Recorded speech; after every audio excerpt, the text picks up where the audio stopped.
Alam daw niya na nakipagtsoktsakan, tama ba? Ang Mudra Bells niya kapag siya na daw ang nagpapalit ng bedsheet nila ng kusa at maganda ang mood.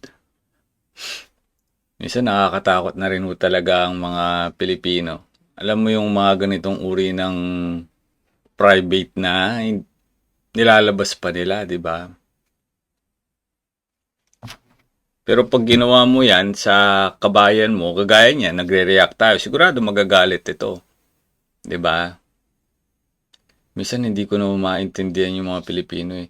Yung mga ganitong bagay, hindi na ho dapat pang ginagawa ng content na papakita mo na sasabihin mo na nakipag-ana-ana yung amo mo kagabi. Grabe no. Pag sa kanila ginawa, aaray-aray. Daming sinasabi. Pero pag sila naman ang nagsasalita sa iba, grabe talaga mga kasambahay. Hindi naman lahat, no? Alam ko naman masasaktan ka na naman eh.